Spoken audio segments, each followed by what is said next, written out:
अस्सलामुअलैकुम नाजरीन, मैं हूं अतीक रहमान और आप देख रहे हैं मेरा यूट्यूब चैनल। नाजरीन, मैं अक्सर सोशल इश्यूज़ पे प्रोग्राम करता हूं और आपने सोशल मीडिया पे ज़रूर देखा होगा कि जो इबाद फ़ारूक हैं, जो कि 9 मई के वाक़यात में मुलव्वस थे और इस वक्त वो ज़ेरे अताब हैं, पीटीआई के टिकट होल्डर थे और सोशल मीडिया पे कंपेन की गई कि वो उनका छोटा सा बच्चा जिसने बाप के जेल जाने पे या बाप पे तशद्दुद होने का स्ट्रेस लिया, जिस वजह से वो बच्चा हलाक हो गया। लेकिन इनसाइड स्टोरी बिल्कुल फ़र्क है और पीटीआई ने, जो कि कहा जाता है तो 90 अरब रुपया सोशल मीडिया पे लगाया है, मुझ जैसे, मुझसे अच्छे, मुझसे नीचे वाले हर तरह के लड़के लड़कियां उन्होंने एंकर पर्सन रखे हुए हैं और सोशल मीडिया पे पेड पर्सन हैं जो कंपेन करते हैं, मीडिया हाउसेस बने हुए हैं। लेकिन ये जो इबाद फ़ारूक जो है टिकट होल्डर जो था, जिसने 1 करोड़ दिया था, उसकी बात मैं एंड पे बताऊंगा। वो बच्चे की जो आपने सोशल मीडिया पे आओ बका देखी, लोगों ने बद्दुआएं दी कि जिन्होंने ये किया है, जिन हुक्मरानों ने ये किया है अल्लाह करे उनके बच्चे मरें, जिन हुक्मरानों ने ये किया अल्लाह करे वो खुद मरें, जिन हुक्मरानों ने ये इबाद फ़ारूक के बच्चे पे जुल्म किया है अल्लाह करे वो खुद मरें। ये आपने सोशल मीडिया पे जवाब रिस्पांस सुना होगा। लोगों ने बड़ा कुछ किया जी, बच्चों के मामले में लोग बड़े सेंसिटिव होते हैं कि जनाब ये बच्चा जो था इसको बड़ा जुल्म हुआ है। लेकिन इस बच्चे की जो हकीकत है मैं आज के इस वीडियो के आखिर पे आप सबको बताऊंगा, जरूर बताऊंगा। मेरा प्रोग्राम एंड तक जरूर देखिएगा। लेकिन उससे पहले जो आग लग गई है मुल्क के अंदर, एक भूचाल आ गया, वो कैसे आ गया है? कहा जा रहा था कि नवाज शरीफ आ रहे हैं और यकीनन नवाज शरीफ जो है वो प्राइम मिनिस्टर बनेंगे क्योंकि एस्टैब्लिशमेंट नवाज शरीफ के साथ है, इसलिए नवाज शरीफ बनेंगे। कि नवाज शरीफ ने अपने आने से पहले एक टॉक की है, एक वीडियो लिंक के जरिए अपने वर्कर्स से खिताब किया है। उस खिताब में नवाज शरीफ ने, आपको पता है क्या कहा है? आप सब तो ध्यान लगे हुए थे उस दिन ना, वो लाइव ट्रांसमिशंस जो आप चीफ जस्टिस साहब, जो हमारे नए चीफ जस्टिस साहब हैं काजी फायद ईसा, जिन्होंने ये फैसला किया कि आज की ये ट्रांसमिशन जो है लाइव दिखाई जाएगी। सारे लोग तो देख रहे थे, वाह वाह क्या हो गया पाकिस्तान की तारीख में, देखो जनाब लाइव देख रहे हैं, जज किस तरह बोलते हैं, वकील किस तरह बोलते हैं, बड़ा मजा आ रहा है। लोगों ने बड़ा इंजॉय किया उस दिन। सारे कुछ बंद, सारे शो बंद, सब लोगों की नजरें वो अदालत के फैसले पे, वो अदालत की टॉक पे। लेकिन फैसला तो भी नहीं आया, उसका फैसला तो भी आना है। तो सब ने मजा लिया इस बात का कि जो सुप्रीम कोर्ट के अंदर किस तरह जज बैठते हैं, उसके आगे लोग वकील आर्गू कैसे करते हैं, वो डॉक्यूमेंट कैसे दिखाते हैं, वो क्या करते हैं। काश के सारे केसों की इसी तरह से, मेरे ख्याल में, मेरा अपना जाती ख्याल है कि एक हमारा जो सरकारी इदारा पीटीवी है उसको एक अलहदा से चैनल बनाना चाहिए। जिस तरह पीटीवी स्पोर्ट्स है, जिस तरह पीटीवी वर्ल्ड है, इस तरह पीटीवी जुडिशरी के नाम से एक नया चैनल लॉन्च करना चाहिए। कोई खर्चा ज़्यादा नहीं होता, वही बीम है, सारा कुछ वो है, और उस पे जो अहम केसेस हैं कम से कम उनको लाइव दिखाया जाए। और ये असम्बली में बिल पास हो, आने वाली असम्बली में हो जाए इस तरह, ताकि लोगों को पता चले कि ये जो जज हैं वो किस तरह फैसले करते हैं, और लोगों को ये भी पता चले कि किस तरह वकला के ग्रुप बने हुए हैं। 25-25, 30-30 वकील एक जज के पास जाते हैं, उसको माओ बहनों की गालियां देते हैं और कहते हैं तू इसकी जमानत लेगा, इमरान खान की जमानत लेगा, तू अगर नहीं लेगा तो घर नहीं जाएगा। इस तरह वो, पता ना, वो जज लावर को भी धमकियां दी थी लेकिन फिर भी उसने फैसला दे दिया।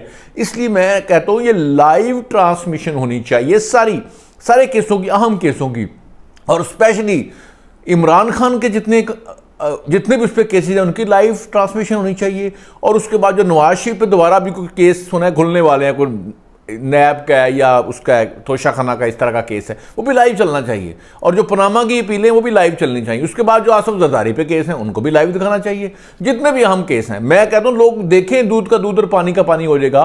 और वकला जो हैं जिन्होंने जजों को यरगमाल बनाया हुआ है, जो जजों से गन पॉइंट पे या वो धमकी दे के फैसले लेते हैं, उनको जमानतें देनी पड़ती हैं। और स्पेशली लाहौर हाई कोर्ट जो कर रहा है, आप हैरान हो जाए। ऐसे जैसे परवेज लाई साहब के ससुराल हैं वो, मतलब परवेज लाई साहब को आपने पकड़ना नहीं है, मतलब जो भी हो, परवेज लाई जो है उसको कोई क्राइम करे आप किसी केस में नहीं पकड़ सकते, एडवांस जमानते हैं सारा कोई, लेकिन फिर भी वो पकड़े जाते हैं। क्योंकि पाकिस्तान में बाकी अदालतें भी तो हैं, इस्लामाबाद हाई कोर्ट भी तो है, बाकी पता है जो सारे काम हो रहे हैं जिस तरह।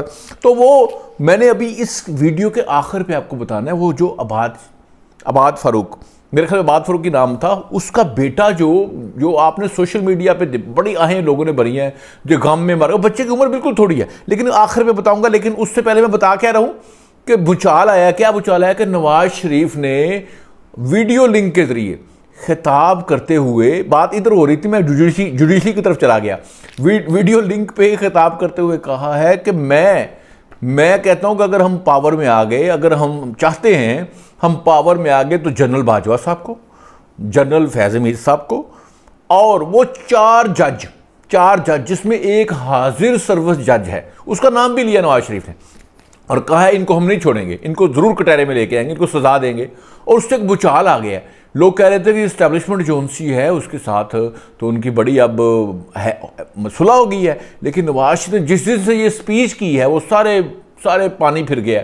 जितनी क्या सराइयाँ थी ना कि इस्टेब्लिशमेंट के साथ नून लीग की या नवाज शरीफ की, मरीम नवाज की, शहबाज शरीफ लोगों की डील हो गई है और जो पीपल्स पार्टी थोड़ी पीछे हट गई है। नो, बिल्कुल नहीं, एब्सोल्युटली नॉट। आप देखें नवाज शरीफ का स्टाइल वही है और ये बातें वो अक्सर वहाँ यूके में जिन लोगों से मिलते थे वो करते रहते हैं, उनसे कहते रहते हैं कि ये जो फैज़ हमीद है और बाजवा साहब का नाम ले लेके ना, तो वो करते थे। लेकिन हमने देखना ये है कि जो हमारी फ़ौज के अंदर खुद एहतसाबी के जो एक अमल है, उसमें से असूलन तो फैज़ हमीद साहब को और बाजवा साहब को गुजरना चाहिए और इनका बाहर से एहतसाब नहीं होना चाहिए। जिस तरह फौजी अदालतें लग रही हैं, जिस तरह आपने पता 9 मई के वाक़े पे हमारी इस्टेब्लिशमेंट ने बाकायदा उन लोगों को सज़ा दी है और उनमें कोर कमांडर भी हैं, उनमें ब्रिगेडियर भी हैं, उनमें मेरे ख्याल मेजर भी लोग हैं, इस तरह के लोग भी हैं, छोटे लेवल के लोग भी हैं, कोई रिटायर भी लोग हैं जिनको उन्होंने डांटा है। और आपको पता है ये जो खदीजा शाह, इनका आपको पता है किनकी नवासी हैं, सबको पता है। तो जनाब ये नवाज शरीफ ने जो है ना वो अपना जहन क्लियर कर दिया है। लेकिन जो नून लीग में एक समझदार ग्रुप था, जो धीमा ग्रुप था, जिस तरह का ख्वाजा आसफ़ है, ठीक है, जिस तरह के मतलब और ख्वाजा आसफ़ टाइप लोग जितने भी ये रियाज पीरज़ादा, इसके बाद फिर जनाब जो शाहद खकान अब्बासी समझ लें, फिर जो हनीफ अब्बासी है, इस तरह के जो लोग जो है ना, सारे इस तरह के लोग, ख्वाजा साद रफ़ीक, उसका भी नाम लेना चाहिए। तो वो लोग जो हैं उनका ख्याल है कि मियाँ साहब को ये पहले इस तरह तकरीर नहीं करनी चाहिए थी, ये जीतते प्राइम मिनिस्टर बनते फिर ये आके इस तरह की बात करते तो वो बड़ी वैलिड होती, तो उसका ज़्यादा फ़ायदा होता। आप पहले ही मतलब एक मत्था लगा रहे हैं। चले जो भी था, वो हमारी इस्टेब्लिशमेंट के जनरल बाजवा साहब जो थे वो कायद थे, लीडर थे, सपासलार थे, जो भी थे, जिन्होंने जो भी किया, इमरान खान के साथ जो किया, जो नवाज शरीफ के साथ किया, जो किया वो भुगत के उनको एक्सटेंशन ना इन्होंने दी है, PDM ने दी है, ना नवाज शरीफ ने दी है, ना ही अब इमरान खान जो है था उसको पूरी ज़िंदगी के लिए देना चाह रहा था, लेकिन इमरान खान भी देने की तौफीक ना हुई।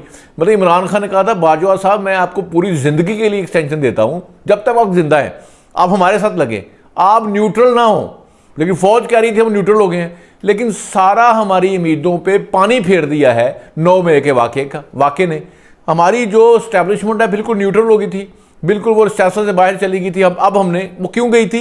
इमरान खान के तजर्बे की वजह से। इमरान खान का गलत तजर्बा किया था कि इमरान खान ने इकॉनमी तबाह कर दी थी, मुल्क डिफॉल्ट हो चला था और लोग उनको जिम्मेदार PDM, बाकी सारी जमातें, सारे सियासतदान, सारे ताजर, सारे हमारे जो तजियाकार हैं वो जिम्मेदार किसको कह रहे थे? हमारी इस्टेब्लिशमेंट को, कि इमरान खान को ये लेके आए हैं, जिनको पता ही नहीं कि दूसरे मुल्कों से तल्लक कैसे रखना है, जिनको पता ही नहीं IMF से एग्रीमेंट करके उसको पूरा भी करना है। बिल्कुल नहीं पता ना। इमरान खान तो आपको पता है एग्रीमेंट पे अमल ही नहीं करता, पैसे ले लेता है, $6 ले लेता है, उस पर अमल तो करता नहीं। उसके बाद फिर वो बेतबारी हो जाती है, वो नाक से लकीरें निकलवाते हैं, अगली हुकूमत को बड़ी परेशानियां हो जाती हैं। होता है ना, होता है इस तरह। ये जो इमरान खान है जनाब, इमरान खान की बात कर रहा हूँ कि खान साहब जो इस्टेब्लिशमेंट में बात आ रही थी, वो इस्टेब्लिशमेंट ने तौबा कर ली कि आज के बाद हम इमरान खान के साथ नहीं हैं, क्योंकि ये तो मुल्क को डिफॉल्ट करने लगा है। हमारी गैस बंद हो जाएगी, बिजली बंद हो जाएगी, पेट्रोल पंप बंद हो जाएगी, सब कुछ बंद हो जाएगा। फिर क्या होगा? मुल्क का डॉलर 2000 का हो जाएगा। फिर क्या होगा? उन्होंने हाथ पीछे उठाया, PDM ने जो नो कॉन्फिडेंस मूव लेके आए उससे इमरान खान को बाहर कर दिया। अब जो PDM ने बड़े सख्त फैसले किए उसमें सबसे ज़्यादा इफेक्ट हुई है PMLN, क्योंकि उन्होंने पेट्रोल जो है वो भी जब कर्जा लेते हैं, जब आप उसी IMF के एग्रीमेंट को रिस्टोर करते हैं, जो इमरान खान भी माना हुआ था, तो आपको पेट्रोल बढ़ाना पड़ता है, आपको डीजल बढ़ाना पड़ता है, आपको जनाब वहाँ पे क्या कहते हैं, बिजली की कीमत बढ़ानी पड़ती है, गैस की कीमत बढ़ाना पड़ती है, फिर वो टैक्सेस लगाना पड़ते हैं ताकि IMF को पैसे वापस करने हैं, सूद समेत। ये करना है ना। तो जनाब ये जो मैं आपको कह रहा हूँ जनाब के नवाज शरीफ ने जो जो हमारे जो कुछ संजीदा टाइप लोग हैं ना, जो PMLN में हैं, ये और बाकी पार्टियों में भी शायद, वो कहते हैं कि नवाज शरीफ को पहले इस तरह भड़क नहीं निकालनी चाहिए थी, और ये प्राइम मिनिस्टर बनता आता तो ये मेरे ख्याल में ओवर रिएक्ट कर रहा है, अभी उसको इस तरह नहीं करना चाहिए। तो फिर ये भी पता चला कि शहबाज शरीफ वाकई उनको, पहले ये भी खबर चल रही है कि शहबाज शरीफ वापस आया था UK थे, फिर वो गुजरांवाला गया है, गुजरांवाला जाके जनाब उस वो कहीं कोई इस्टेब्लिशमेंट के बंदे से बात हुई है, उन्होंने कहा ये क्या कर रहे हैं मियाँ साहब, तो फिर वो वापस मैसेज लेके गया, लेकिन शहबाज शरीफ साहब अभी इसको नहीं मान रहे, ना मियाँ साहब ना मरियम मान रही है। वो बिल्कुल कह रहे हैं कि जनाब हमारी कोई ऐसी डील नहीं है, हम जनाब आएंगे, हमारा इस्तकबाल बड़ा होगा, ये सारा कुछ आ रहा है कि हमने बड़ा इस्तकबाल करना है, मीनार पाकिस्तान पे जलसा करना है। नाज़रीन आप देखते हैं कि जब जलसा होगा, नवाज शरीफ आएगा तो क्या बनता है, कौन जीतता है। लेकिन इसमें मैं PMLN को वार्निंग दे रहा हूं, उनको वार्न कर रहा हूं, इससे नहीं कि एस्टैब्लिशमेंट उनकी बिगड़ जाएगी, इससे नहीं कि ये तजिया नगार उनके खिलाफ बातें कर रहे हैं जी, ये इनका भी रोल है महंगाई करने में, ये जिम्मेदार है मुल्क को में महंगाई करने के, लोगों के हालात बुरे करने में। हालांकि इकॉनमी उन्होंने बचा ली है मुल्क की, लोगों पे बोझ पड़ा है ना सारा, ये काम वो है जो इमरान खान को करने थे। लेकिन मैं जो बात करने लगा हूँ जनाब, जो वार्न कर लूँगा PMLN को, वो जो 5-5.5 करोड़ वोटर नया आया है, जिनकी उम्र 18 से 35 साल है, इन पे वर्क करें। और स्पेशली जो 1.25 करोड़ वोट, 1.5 करोड़ से 1.25 करोड़ वोट जो पंजाब में नए बच्चे आए हैं, 18 साल से 35 साल वाले, 35 साल का बंदा चलो उसे नवाज शरीफ की उम्र भी देखी हुई है, लेकिन जो 18 साल के हैं, 18 साल से 25 साल के तक के जो लोग हैं वो बड़े खतरनाक हैं। वो समझते हैं कि सिर्फ इमरान खान की हुकूमत, उसके बाद PDM और जो इत्तेहादी हुकूमत बनी, जो MKM, सारे लोग, उनको ये भी नहीं पता जो इमरान खान के साथ 6 पार्टियां थीं वो भी इनके साथ थीं, उन्होंने इमरान खान के साथ भी मजे लिए हैं, इनके साथ भी मजे लिए हैं। MKM, काफ लीग, वो बाप पार्टी, सारे, मैं और भी पार्टी गिना सकता हूं आपको। शेख रशीद जनाब, शेख रशीद पकड़ा गया है, ये भी आपको पता है, मैं आपको बता दूं, लाल हवेली सील हो चुकी है, लाल हवेली सील, शेख रशीद पकड़ा गया, और जेल जो है उसका ससुराल था और हथकड़ी उसका जेवर था। अब देखते हैं, वो सुना है पागल हो गए हैं, जेल में जाके शेख रशीद साहब अपना दिमागी तवाज़ुन खो गए हैं और वो पागलों जैसी बातें कर रहे हैं। उन्होंने विग उतार के रख दिया उधर, शेख रशीद ने अपनी विग उतार के उधर रख दिए, सर पे टोपी पहन लिया वाइट, वो कहते मैं नमाजें पढ़ूंगा, बस अल्लाह अल्लाह करूंगा, मैं सियासत नहीं कर रहा। शेख साहब पागल हो गए हैं, उनकी हवेली, लाल हवेली वीरान, उसको ताले लग गए हैं।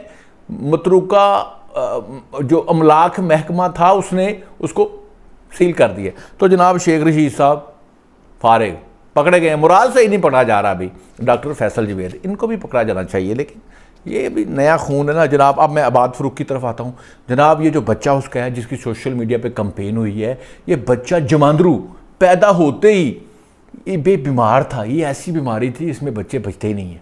और आप देखिए इतना छोटा सा बच्चा है वो, इतना आप उस देखें जिस तरह की उसकी हालत है, इस तरह कॉमा में होती है। जब ब्रेन डेथ हो जाती है ना तो इस तरह आंखें होती हैं। लातादाद लोग हैं जो साल साल जिंदा रहते हैं, 8-8 महीने, 9-9 महीने, कोई 10 दिन जिंदा रहता है, ब्रेन डेथ हुई होती है, हार्ट की बीट चल रही होती है। आप देखिए एक्सीडेंट होते हैं, ब्रेन डेथ हो जाती है मौके पे। मेरे एक रिश्तेदारों का बच्चा इसी तरह से 4, 5, 6, 7 दिन हार्ट बीट चल रही थी, ब्रेन डेथ हो गई थी। अल्लाह को प्यारा, अल्लाह ताला उसको जन्नत दे, जन्नत में जगह दे। इसी तरह बिल्कुल सेम ये जो बच्चा नजर आ रहा है वो हमारा बच्चा जो था बिल्कुल इस तरह से। तो ये इसको जमांदरू बीमारी थी और इस पे की है PTI ने सियासत, इस पे बनाए हैं वीडियो, इस पे बने हैं वीलॉग, इस पे करने गए हैं वो पेड जो इनके एंकर थे जिन्होंने यूट्यूब चैनल बनाए वो शो करने गए थे। हालांकि ये बच्चा पैदा होते ही जिसको कोई हॉस्पिटल नहीं दे रहा था, और भाईजान किस हॉस्पिटल में आप गए हो? सारे हॉस्पिटल में हुकूमत ने चेक करवाया, किसी ने मना नहीं किया, सब ने कहा था ये बच्चा जो बचना नहीं है, इसको वेंटिलेटर पर लगवा लें जितना लगाना है, तो इसे घर ले जाए, उधर वेंटिलेटर पर लगवा लें, इधर लगवा लें, बात तो एक ही है। सब वाले ये कह रहे थे। उसके बाद भाई शौकत खानम तो था ना, आप शौकत खानम ले जाते, इतनी जो कंडीशन थी। अब तो शौकत खानम में गोली भी निकल जाती है, कमर टूटे तो उसका भी, कमर में चोट लग जाए तो शौकत खानम में उसका इलाज हो जाता है, अगर टांग में गोली लग जाए तो उसका भी शौकत खानम में इलाज होता है। तो इस बच्चे का भी हो सकता था, कैंसर का भी होता है, इस बच्चे का भी हो सकता था, आप शौकत खानम चले जाते। तो ये इन्होंने किया सियासत PTI वालों ने। जिस तरह उन्होंने कहा कि हमारी औरतों की जो जेल में गई हैं 9 मई के वाक़यात में, जिस तरह वो, मैं खदीजा शाह की बात कर रहा हूँ, दिलीप अब्बास, ये लोग, इनके साथ ज्यादती हुई है, जिनसी ज्यादती हुई है। इमरान खान ने खुद अपने वीलॉग में कहा था, वीलॉग में कह रहा हूँ, अपने कौम से लाइव खिताब करते हुए, जो वीलॉगर बन गए थे इमरान खान कुछ दिनों के लिए, तो अपनी कौम यूथ से खिताब करते हुए कहा था हमारी औरतों से जिनसी ज्यादती हुई है। जबकि तहकीक की गई, औरतों से पूछा गया, सब कुछ कहा गया, उनके मेडिकल करवाए गए, तो साबित नहीं हुआ कि औरतों के साथ कोई जिनसी ज्यादती हुई है। उसके बाद इन्होंने ये जुल्ले शाह जो कि इनके अपने बंदे की गाड़ी की टक्कर से मारा गया था। इन्होंने उस दिनों में कंपेन की थी, ये हुकूमत ने, पुलिस ने मारा है, ये पुलिस की गाड़ी से टक्कर हुई है, ये भी इनका झूठ पकड़ा गया। बिल्कुल इस तरह से इन्होंने अब्बाद फरूक का जो बेटा था, जो पैदा होते ही बीमार था, उस पर भी इन्होंने सियासत की है। इनको शर्म आनी चाहिए यार। मैं अगर PMLN भी ऐसे करेगी, पीपल्स पार्टी भी ऐसे करेगी, मतलब बच्चों पे, औरतों पे, उसके बाद जनाब ये जो लोग खुद ही मार लेते हैं, उसको खुद ही मारते हैं, उसको जुलेशा को, तहकीकात हुई हैं, सारा कुछ पता चल गया है, वीडियोस, कैमरा हर जगह लगे हुए हैं, तो फिर उसके बाद भी आप इस तरह करते हैं। कोई भी पार्टी इस तरह की इश्यूज पे सियासत करती है, औरतों पे, फिर जो लोग मेंटली अपसेट हैं वो मारे जाएं, अपने ही उस पर सियासत करती है। ये जो बच्चा था, जो पैदा होते ही बीमार था, जिसको डॉक्टरों ने कह दिया था कि ये बच नहीं सकता, उस पर सियासत कर रहा है। हालांकि पुलिस ने उसके बाप को जनाजे में शिरकत करने की दी है, जो बापा को बुला रहा है, वो बच्चा बुलाने के काबिल ही नहीं था। वो तो कब का बोला ही नहीं था, वो पापा को कैसे बुला सकता था? वो डॉक्टरों से पूछ रहे हैं, वो बच्चा कभी बोला ही नहीं था। जब से वो बीमार हुआ है, ये 9 मई के वाक़े की पहले सी बात है, वो बच्चा तो बोला ही नहीं था कभी, वो पापा को कैसे बुला सकता है? उसके पास जाके बोलते हैं, वीडियो बनाते हैं। तौबा तौबा, या अल्लाह इनको हिदायत दे। जो भी पार्टी इस तरह की सियासत करती है, उसको मुकम्मल शर्म आनी चाहिए, भरपूर शर्म आनी चाहिए। नाज़रीन, आज का वीलॉग आपको यकीनन अच्छा लगा होगा। पाकिस्तान जिंदाबाद।